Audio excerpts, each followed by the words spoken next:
오늘부터 에레미야 말씀을 통해서 새벽마다 함께 은혜를 나누기를 원합니다. 오늘 본문은 에레미야의 출신과 또 활동 시대 그리고 그의 소명에 관한 기사를 담고 있습니다. 본문에 보시면 아시겠지만 유다 왕 요시야가 다스린 지 13년 그때부터 시드기야의 11년 말까지, 그러니까 이 시드기야는 남유다의 마지막 왕이거든요. 그러니까 에레미야는 남유다의 멸망을 지켜본 몇 안 되는 선지자 중에 한 사람입니다. 그래서 보시면 아시겠지만 우리가 흔히 에레미야를 눈물의 선지자라고 이야기를 하잖아요. 그 이유가 뭐겠습니까? 자기 민족의 멸망을 직접 눈으로 지켜보았기 때문이죠. 자기 형제들, 자기 민족이 이렇게 바벨론에 의해서 처참하게 살육당하고 포로로 끌려가고 예루살렘 성은 완전히 회파되고 불타고, 이 모든 것을 눈으로 직접 목격해왔던 에레미야의 사역이 눈물의 사역일 수밖에 없는 것이죠. 이 예레미야가 활동하던 시기는 영적으로 매우 혼탁했던, 그래서 하나님께서 바벨론을 들어서 이 이스라엘을 심판하실 수밖에 없었던 그런 시대였습니다. 다들 아시겠지만 오늘 본문에도 에레미야가 요시야 왕 13년 때부터 활동했다고 기록이 되어 있는데, 이 요시야 왕은 이스라엘의 종교 개혁을 일으켰던 왕입니다.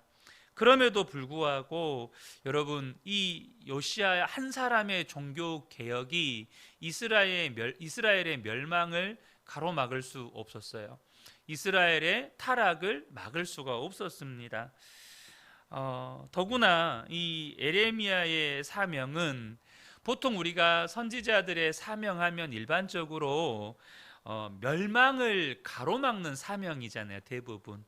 말 그대로 하나님의 심판을 가로막고 서서, 결렬된 틈을 가로막고 서서 하나님을 향하여 기도하고 이스라엘 백성들을 대신하여 하나님 앞에 회개하면서 하나님의 심판을 가로막는 사역이 대부분의 선지자들이나 하나님의 부르심을 받는 어떤 사람들의 사명일진데, 이 에레미야의 사명은 독특하게도 그 멸망을 받아들이게 하는 사명입니다.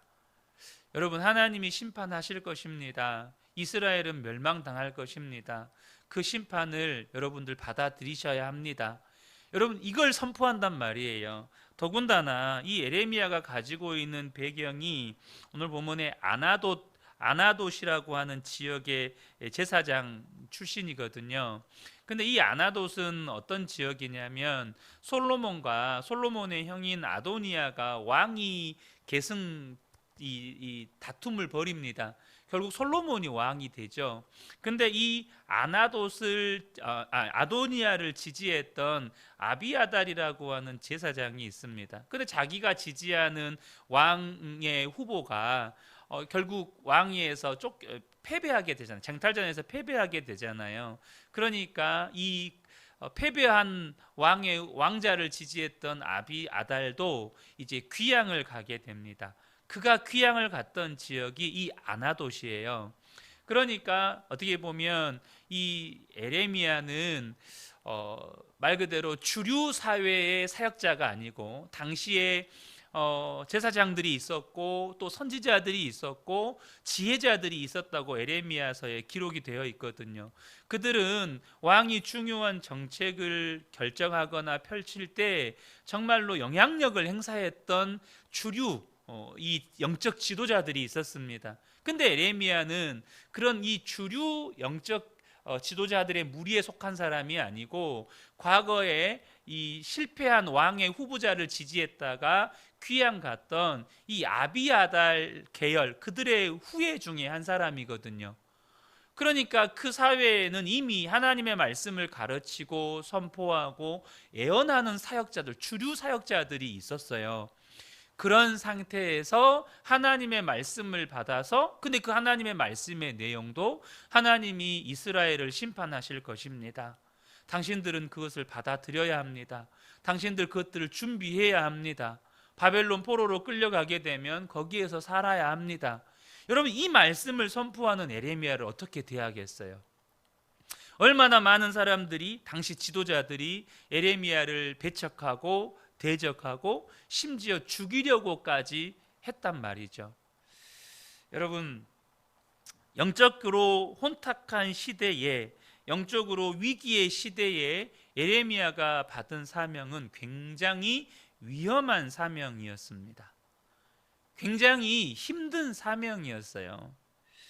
그래서 오늘 본문에도 하나님께서 8절에 보면 너는 그들 때문에 두려워하지 말라라는 표현이 있어요. 여기서 말하는 그들이 누구겠어요? 에레미야가 말씀을 전할 때 당시 주류 사회에 있었던 이 제사장들이나 선지자들이나 지혜자들이 얼마나 에레미야를 핍박하고 에레미야를 대적하고 에레미야를 죽이려고 했겠어요. 사랑하는 성도 여러분, 우리가 살아가는 이 시대가 굉장히 영적으로 혼탁한 시대입니다. 영적으로 위기의 시대입니다. 복음을 전하는 사람들을 이상한 사람 취급하고 그것을 지나가면서 반대하고 가로막고, 이제는 법적으로도 사실 어린아이들에게 복음을 전하다가는 까딱 잘못하면 그냥 이 사람들이 그걸 법으로 걸어서 고소를 하거나 고발을 해도 법적인 처벌을 충분히 받을 수 있는 그런 시대입니다. 얼마 전에 어떤 강의를 들었는데 굉장히 연로한 원로 교수님이신 것 같아요. 제가 이름은 잘 기억이 안 납니다. 그런데 그분이 하시는 말씀이 뭐냐면, 이 시대가 스님들이 책을 쓰면 베스트셀러가 된대요. 그런데 목사나 신부가 글을 쓰면 사람들이 별로 안 읽는데요. 그러면서 그분이 하시는 말씀이, 그 원인이 이 스님들은 삶의 이야기를 쓰는데 목사나 신부들은 교리를 쓰기 때문이라는 거예요. 물론 너무나도 교리적이고 지식적이고 그런 사람들의 삶의 접점을 찾지 못하는, 그래서 사람들에게 외면당하는 것이 일부 원인이 될 수 있겠지만 저는 더 근본적인 이유가 있다고 생각을 합니다. 고린도후서 4장 4절을 보면 그 중에 이 세상의 신이 믿지 아니하는 자들의 마음을 혼미하게 하여 그리스도의 영광의 복음의 광채가 비치지 못하게 함이니 그리스도는 하나님의 형상이니라. 여러분, 이 시대가요, 정말로 이 세상의 신이 사람들의 마음을 혼미하게 하여 복음이 들려지지 않게 역사할 뿐만 아니라 복음을 전하는 자들을 반대하고 핍박하고 또 외면하고 조롱하는, 저 사람들 다 사기꾼이라고 이렇게 조롱하는 시대라는 사실을 분명하게 아셔야 한다는 거예요. 그런 시대 가운데 하나님께서 저와 여러분을 사명자로 부르셨다는 사실입니다. 우리가 살고 있는 이 시대가 영적으로 너무나도 혼탁하고 또 영적으로 어떻게 보면 굉장히 위험한 시대인데, 그러한 시대 속에서 저와 여러분에게 하나님께서 사명을 주셨다는 거예요. 전 이 사명에 대한 이야기를 우리 그은혜교회로 범위를 좀 축소시켜서 한번 좀 나누고 싶습니다. 하나님께서 우리 그은혜교회를 하나님의 주님의 몸된 교회로 세우시고 부르셨을 때에는 저희 교회에 주신 사명이 있어요. 여러분, 왜 이렇게 많은 교회들이 있는데 교회가 세워져야 합니까? 교회들 너무 많잖아요. 여러분, 에레미야가 아니어도 그 시대에 하나님의 말씀을 가르칠 제사장들이 많았습니다. 에레미야가 아니어도 하나님의 말씀을 선포할 선지자들이 많았어요. 지혜자들이 많았다고요. 도대체 한국에 6만 개나 되는 교회 가운데 그은혜교회라고 하는 이름도 없고 빛도 없고 사람들이 알아주지도 않는 이 작은 교회가 세워져야 하는 이유가 있습니까? 저는 하나님께서 저희 교회를 세우실 때 하나님께서 교회를 낳는 교회, 정말로 하나님이 기뻐하시고 하나님의 영광을 나타내는 그런 교회를 계속해서 세워가는 교회를 세우라고 우리 그은혜 교회를 세우셨다고 믿어요. 근데 하나님, 목회자들조차도요 별로 그 부분에 대해서 코웃음을 쳐요. 제가 예전에 초창기 때 그런 말씀을 드렸을 거예요. 제가 목회자들 세미나에 갔는데 이제 막 그때 제가 개척한 지 1년이 채 안 됐을 때였습니다. 개척한 지 한 8개월, 9개월 정도 됐을 때 제가 그 세미나에 갔었거든요. 소그룹을 편성이 되고 소그룹에 서로 나누고 자기를 소개하는 시간이 있는데 개척한 지 8개월 된 교회의 담임 목사인 누구누구입니다. 이렇게 소개를 했어요. 그런데 어떤 목사님이 그런 말씀을 하시더라고요. 왜 개척하셨어요? 도대체 이 힘든 시대에 왜 개척을 하셨냐는 거예요. 여러분, 목사들조차도 개척에 대해서 별로 잘 이해가 안 되는 시대입니다. 수많은 부목사들 중에 100명에게 물어보면 혹시 개척할 마음이 있냐라고 물어보면 100명 중에 99.9명은 개척할 마음이 없어요. 실제로 그래요. 99.9명은 개척할 마음이 없어요. 제가 그제 저희 이모님 댁에 잠깐 다녀왔는데 저희를 보시면서 이모님이 하시는 말씀이 그 힘든 길을 왜 가냐? 이렇게 물어보시더라고요. 저는 제가 힘든 길을 가고 있다라는 것을 말씀드리려고 하는 게 아니라 이 시대의 인식이 그렇다는 겁니다. 이 시대의 인식이, 심지어 믿는 자들조차의 인식이 도대체 그 힘든 길, 사람들이 알아주지 않는 길, 사람들이 인정해주지 않는 그 길을 왜 가느냐는 거예요. 그렇게 많은 제사장들이 있고 지혜자들이 있고 선지자들이 있는데 굳이 에레미야가, 그것도 이스라엘이 멸망할 거라는 하나님의 말씀을 대언해야 할 이유가 뭐냐는 거예요. 여러분, 기억하시면 좋겠습니다. 사명은요, 이 시대가 많은 사람이 지지하냐, 응원하냐, 많은 사람들이 인정해 주냐, 많은 사람들이 박수 쳐주냐가 결정하는 게 아니고요, 하나님이 정말로 말씀하셨느냐가 결정하는 겁니다. 하나님이 정말로 그것을 원하시느냐, 그래서 하나님이 너를 통해서 그 일을 하기 원하시느냐, 이것이 사명이냐 아니냐를 결정하는 거예요. 많은 사람들이 우리가 이 교회를 통해서 하나님이 기뻐하시는 교회를 좀 세워봅시다, 이 말을 할 때 당장 우리 안에서조차도 이 일이 가능할까? 에레미야가 이 말씀을 들었을 때 어떤 마음이었겠어요? 당장 두려웠습니다.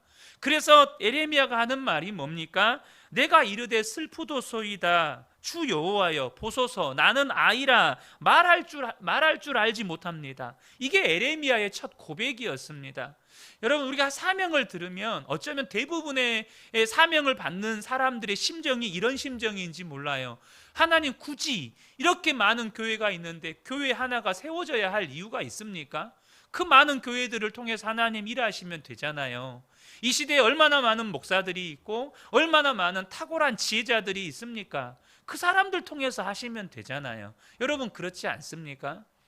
그런데 여러분, 이게 사명이냐 아니냐를 우리가 판단하고 분별할 때 여러분 꼭 기억하셔야 될 것이 하나 있어요. 그게 뭐냐면 사람들의 인정이나 사람들의 지지나 혹은 사람들의 호응이나 박수 쳐줌이 아닙니다. 하나님이 말씀하셨느냐는 거예요. 내가 정말로 그게 부담이 되냐 아니냐도 아니에요. 하나님이 말씀하셨냐, 하나님이 나를 통해서 이 일을 이루기를 원하시느냐 하는 것입니다.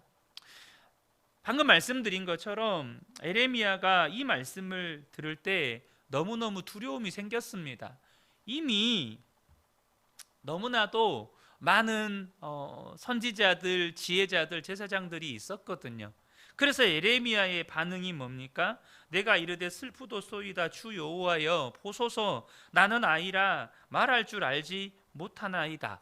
우리가 하나님께서 우리에게 주신 사명을 들으면 때로는 정말 답답한 마음이 들 때 있어요. 저도 사실 우리 그은혜 교회가 아직 온전히 세워져 가지도 못했고 재정적으로 자립이 된 것도 아니고, 그래서 하나님, 교회를 낳는 교회요? 도대체 언제입니까? 이런 반문이 수없이 들 때가 많아요. 사실 제 마음 안에도 그런 생각이 들 때가 정말 많습니다.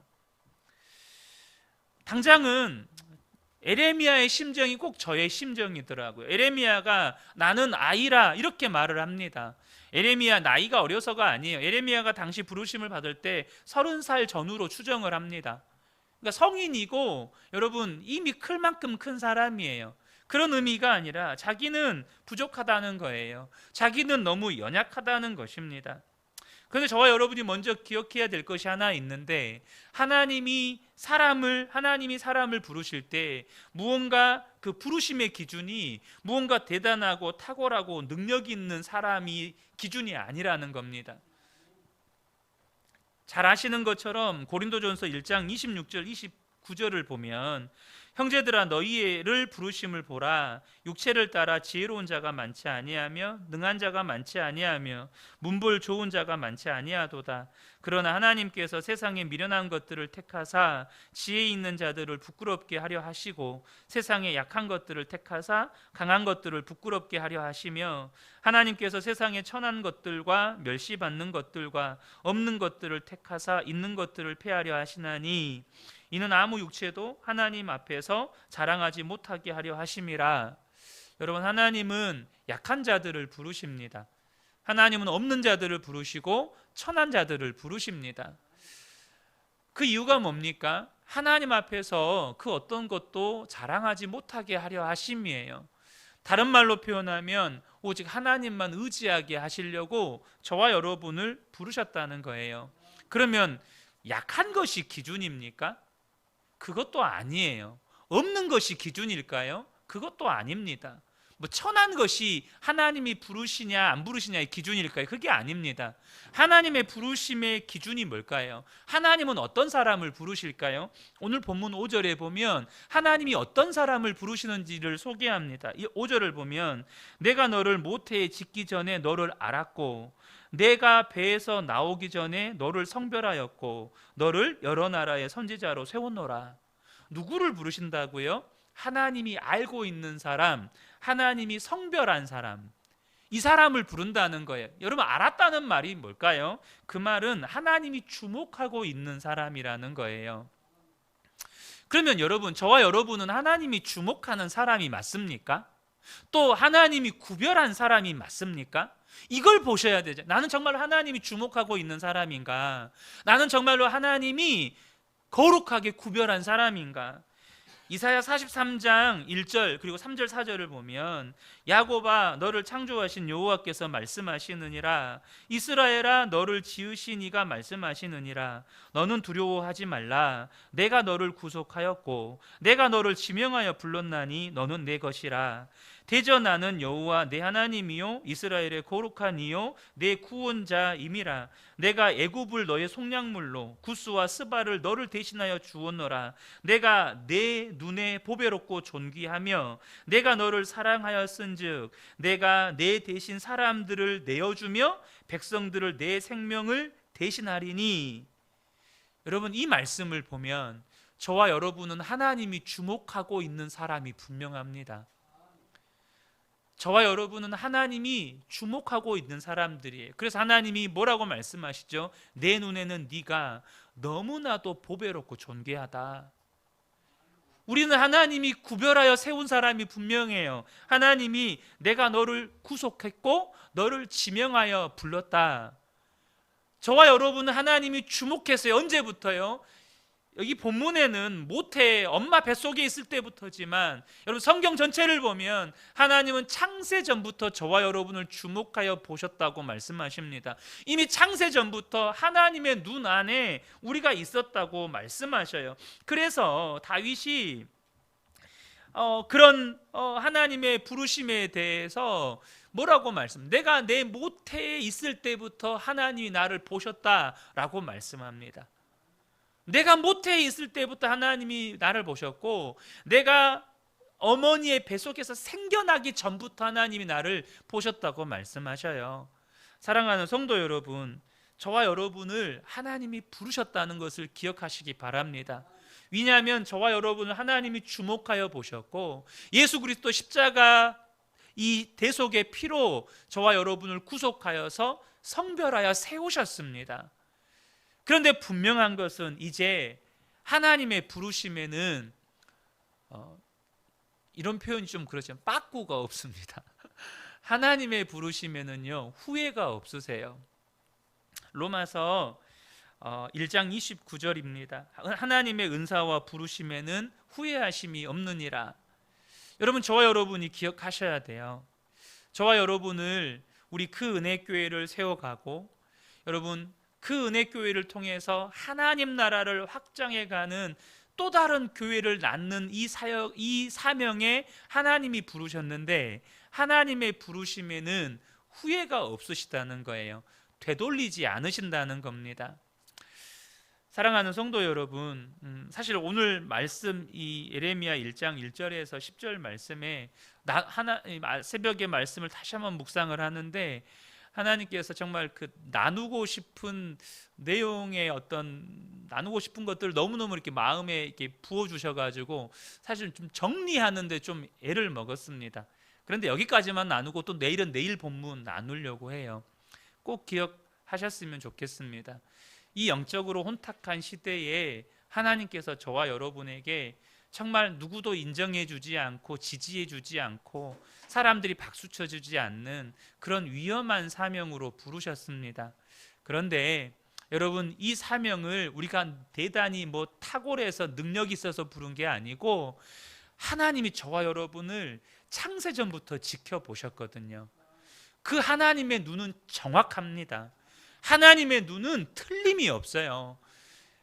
그래서 하나님의 은사와 부르심에는 후회가 없는 거예요. 되돌이키지 않은, 하나님 실수하지 않으시거든요. 저와 여러분 한 사람 한 사람이 이 근의 교회를 세워가는데 가장 좋은 사람들이에요.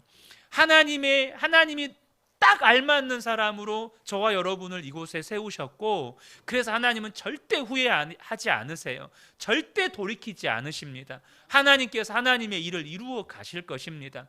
그럼 우리가 할 일은 뭡니까? 하나님께서 선포하라고 하는 말을 에레미야는 너는 그냥 선포해. 하나님이 가라고 하면 에레미야는 그냥 가면 되었던 거예요. 저와 여러분도 마찬가지입니다. 하나님의 말씀 앞에 우리에게 남은 건 그냥 순종하는 거예요. 그 순종하는 자에게 하나님이 주시는 약속이 있습니다. 저와 여러분이 이것을 꼭 기억하셨으면 좋겠어요. 8절에 너는 그들 때문에 두려워하지 말라. 내가 너와 함께하여 너를 구원하리라. 저와 여러분의 삶에 어려운 일들이 닥칩니다. 사명자에게 어려움이 닥치는 건 너무 당연해요. 근데 주님의 약속이 있습니다. 내가 너와 함께하여 너를 구원하리라. 이것이 사명자에게 하나님이 주시는 정말로 영원한 약속입니다. 내가 너와 함께하여 너를 구원하리라.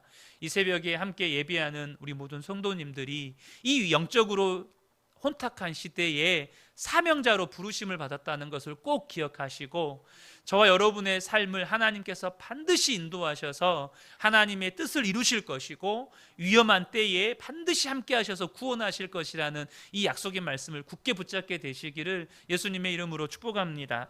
아멘.